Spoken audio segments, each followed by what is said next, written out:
Hello, my name is Tony Beers, and this is Movie Grades. And just like the movies, we play out our last scene.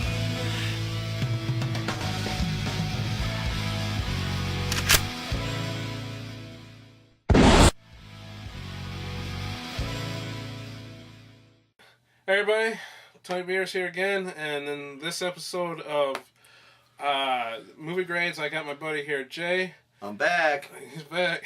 It's been a while, guys. Yep.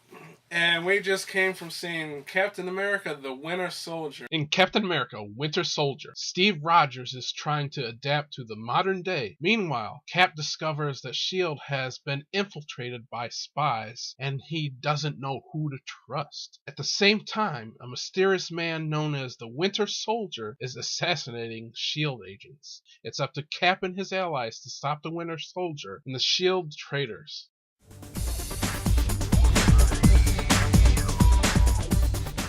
Well, let's start with the acting. What'd you think of the acting, Jay? Well, Seven's back as Captain America. Phenomenal job, just like in the first one. Scarlett Johansson back as Black Widow. I mean, what can you say about her? She did a great job in all the roles so far. Robert Redford, great actor anyway. His role was pretty much good as what he did as that being a great actor like he is. Samuel Jackson, Nick Fury, I mean, that's him. Yeah. The guy that played Winter Soldier, he really didn't talk that much, so can't really say he had a lot of lines. No. As far as the sequences with him in it, I mean, they were good. Guy that played Falcon, good job. I mean, he did his role really well. You know, of course, the Agents of S.H.I.E.L.D., like, what was her name? Maria Hill was back. Same person, Colby Summers. She did her role just the way she should have. Is there anybody that you say stands out as good or bad? It seemed like Nick Fury's character was a little bit more defined in this one. I mean, as far as what was going on in the movie. I mean, we had him bits and pieces in other ones, but in this one he was more of a central role in it. I mean, I kind of like that with Samuel Jackson doing that role as far as that goes in this. So, yeah, I'd say him, probably. I kind of have to agree with you. I mean, in every scene he's in, he steals the show. When he's on screen, it's Samuel L. Jackson's movie at that point. Yeah, pretty much. I think he stuck out as one of the better ones. I can't say bad about anybody, except for Scarlett Johansson. I don't know. Some scenes it was really good, and some scenes she kind of just didn't really have very much emotion in her. When we were watching it, I thought they were saying, I don't know, maybe I read it somewhere, maybe you did, I don't know, that she was going to be, like, him and her relationship was to develop. I didn't really see much of it. I mean, they were, like, playing back and forth. He's like, why didn't you ask her out? I mean, that kind of thing. But, I mean, is that what they were talking about? Because they really didn't, it just seemed to me like they really didn't have much of a, you know what I'm saying? Did you read anything about how their character, I heard that they were supposed to have some kind of romance, and I didn't see that. Yeah, I didn't see that either. That's what I was talking about. Like, they were supposed to have something. Yeah, they have chemistry together. I mean, and they worked well together. But well, that's the thing. She's always trying to hook him up with some chick. Yeah. And I don't know. Maybe she's the type of woman that she's been through so much. She doesn't want to get involved or something. But you can see that there's something there. Not really romantic, But I could see them developing from there, Yeah. It's not like a full-fledged romance. Full-fledged romance. I will say that her role is bigger here than any of the other movies she's been in. Yes, I will say that it was. And you get to see a little bit more of her. I've heard rumors of them making a Black Widow movie, which I wouldn't mind. I would enjoy seeing quite a bit actually. You just want to see her in a tight outfit, Tony. That's part of the reason.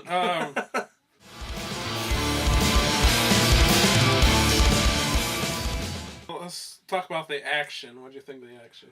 Action was great. I thought the action sequences were better in this one than the first one. And the first one had a lot of action in it. His fights against the Winter Soldier were great. Yeah. And the sequence that I told you about, the Nick Fury in the car, that sequence was awesome. And some of the other things with the Hydra carriers and all that. And Helicarrier. Helicarrier, whatever. Yeah. The ones with Falcon were great. And his flight. And oh, man. What we're getting here is two different movies. It's completely different from the first movie. I think it's key to know. The action is, and the action is two different ways as well. And I honestly can't decide which one I like better. And that's how I felt about this action. I don't think it's necessarily better than the first one, but it's just as good. I think equally as good.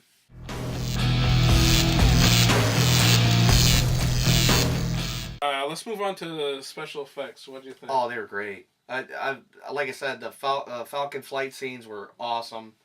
All the other stuff involved with all these movies. I mean, it's Marvel's so far in every movie has gotten the special effects great. I mean, I cannot say anything bad about the special effects. I thought they were great. I mean, the fight scenes on the bridge.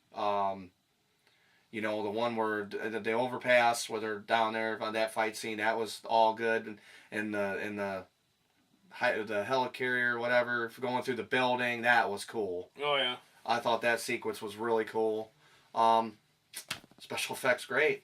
Yeah, I mean, they really impressed me with the special effects because there was never a time where I thought, oh, this is fake. Well, maybe there was one time, there's a time where Captain America and Nick Fury are going down in the elevator, and Captain America sees all the helicarriers. It was obviously all green screen and CGI, so that one kind of stuck out to me. It wasn't bad. At that point, you knew it was CGI. Yeah. But no other times in the movie, I was so impressed. I'm like, this looks absolutely real. I mean, especially the helicarriers and the fights on the helicarriers and stuff. I was like,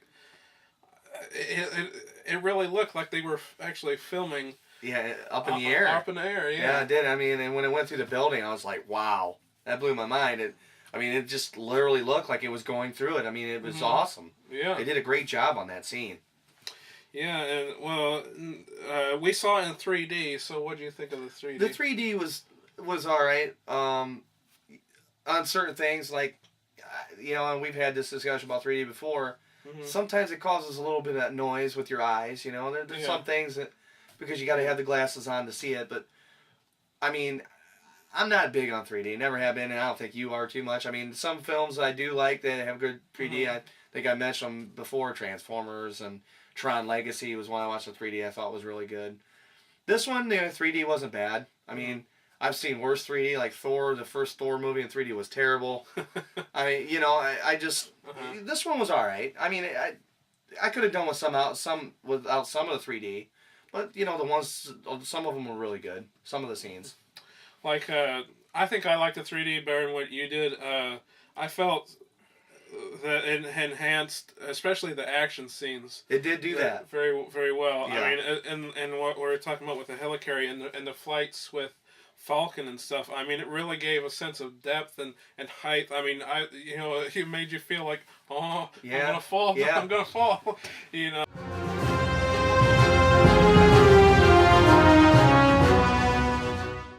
Well, let's move on to the story.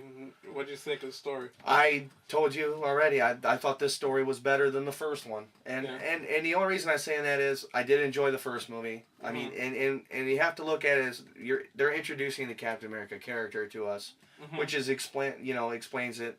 So to me, you're not. I mean, it's like Iron Man 1. You're learning the character for what it is. So basically, the whole story is geared around creating that person. Mm-hmm. So that takes away a little bit, I think. I mean, in some ways, not that they're bad. Right. I just thought that, watching Captain America 1 and then him in the Avengers and then going to this one, I thought the plot was great. The storyline was great. I love the way, like, how he was torn. Like, I can't trust anybody. Right. I love that fact. He's basically just like, okay, I'm by myself here, right, Right. And he had to figure out who's who and who's not, and remember what Falcon asked him, well, who's the bad guys? The ones that are shooting at you. I just love that. I mean, and I love the way this story's set up, and I just thought it was a better story. I don't think you so much did. You're torn between the two, so. Well, yeah, that's exactly what I was saying earlier. Like, it's hard for me to choose which one's better because I like them both, but in different ways. Like I was saying earlier, they're totally two totally different movies. The first Captain America was more of a superhero origin film, and this is a spy movie.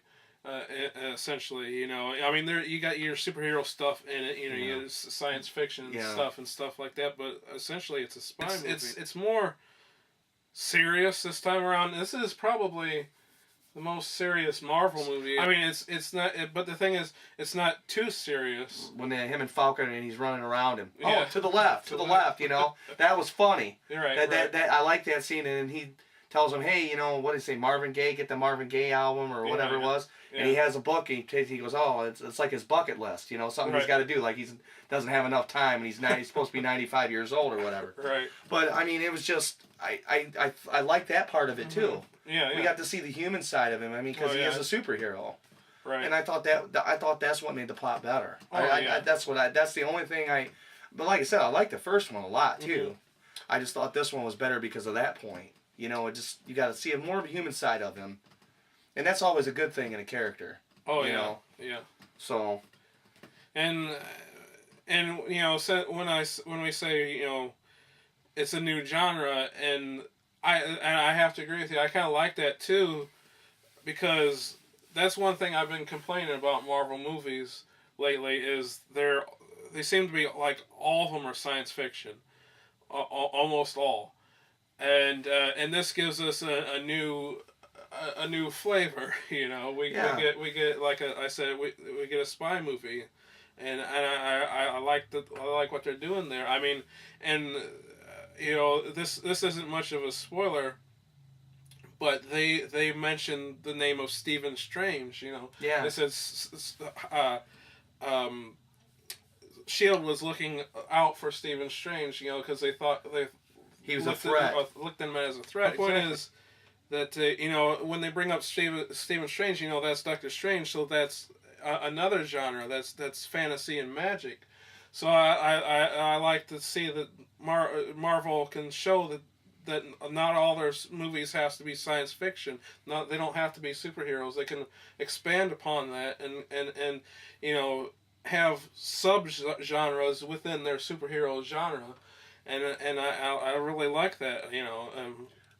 Well, it shows them progressing. Going in your point again too, this movie, looking upon it as it was, it's a little bit more realistic. Yeah. Something that could possibly really happen in our real world. Right. I mean, it was believable. Oh, it was a believable story that could really happen. And that, I like that a lot too. It wasn't just like, oh, you know, they create a serum and he's a big superhero and he can punch somebody through a wall. Yeah. This was a believable story. Oh, yeah. You know, that could happen in our country. Right. Or anywhere for that matter. Yeah. It's a believable thing. You know, and I love that part of it too. Uh-huh. And these guys, these directors, they did a good job on this. Oh, yeah. Well, I think we all wrap it up, so give me your final grade, sir. Well, I obviously didn't grade the first one. And I mean, I would have probably gave the first one probably a B+. Mm-hmm. I like this one a little bit more. So I'm going to say A-. I just think, for me, it's a little bit better because of the story. Mm-hmm. I thought the story was better. Mm-hmm. I like the fact it was more realistic with our today's times in our world. Mm-hmm. The action sequences were great. The special effects were great. The directors did a great job. It didn't feel like you said, it wasn't quite a superhero movie. Right. It didn't have that feel to it, but it was. It was a superhero movie, but it didn't have that feel to it. And these guys did a great job on making it feel that way. Like the average Joe who had never even seen or heard of Captain America go and see this movie and go, wow, that movie was great. Yeah. You know what I'm saying? Yeah. They touched base with all that, and I thought that was a great thing. Mm-hmm. And like you said, it's two different movies, which makes it good. Okay. Yeah. And I got to give it A-. I think the acting was great. Evans did great again. Samuel Jackson, what can you say about him? Yeah. Scarlett, the guy that played Falcon, Anthony Mackie is his name, I think. Yeah. Great job as Falcon. And Robert Redford. It's weird seeing him as a bad guy, if you want to call him that. You don't want to spoil too much. Well, I don't know if you could call him a bad guy, but, you know, great job in that. And I just thought this film was a little bit better than the first one, just a little bit. Mm. I think they're real close, neck and neck. Yeah. But I just love the plot a lot better than the story. Mm-hmm. Mm-hmm. Well, They see the thing is, with this one, there's really not much bad I could say about it. I mean, anything that I do say bad is minor. It's nitpicky. Minute. It's nothing, you know. That's a rarity for you. That's true, but because you know I'm more critical of superheroes movies nowadays because there are so many, and being that there is so many, it's easier to distinguish the good from the bad. Good from the bad. You know, the cream rises to the top. So, and this one rose to the top. I mean, like I said, it's hard for me to decide which one's better. I think they're pretty much even, but like I said, I like them for different reasons. And I would say, and I wouldn't say I like this one more than the original, the first Captain America, only because I think the biggest reason they're neck and neck for me is because the first Captain America was a superhero movie, and that's my personal takes. That's why I like it. It was a fun action movie, and this one is a spy movie, which it still has fun to it. It's still fun to watch, definitely, but they're two different things. You know, they're apples and oranges, which like you said, is not a bad thing, but it depends on what your preference is. You know, and I like them both. I think there's room for both. I kind of compare this to. You know, it's not quite up there, but almost like The Dark Knight in its realism. Mm-hmm. And like you were saying, that you could believe it could happen in the real world. Yeah. World, and that's where this excels at. And I can't think of anything bad to say about it. I mean, I'm trying. I'm like, oh, where was it bad? And I think I'm gonna have a heart attack. I can't believe you didn't find anything bad. I mean, usually you're like, I didn't like this part of it. Right. You're like the Grinch, you know, sometimes. But see, but I can't because, you know, as for what the type of film it is. Mm-hmm. So I'm gonna have to agree with you. I think I'll give it an A-. I think that's the best grade I can give it. Jason Case. Jason Case. I'm Tony Beers. We'll see you next time. Toxic Pop has a new Facebook page. Like it to see pictures and keep informed about our upcoming events and videos. A link is in the description. Go to www.facebook.com/toxicpop1.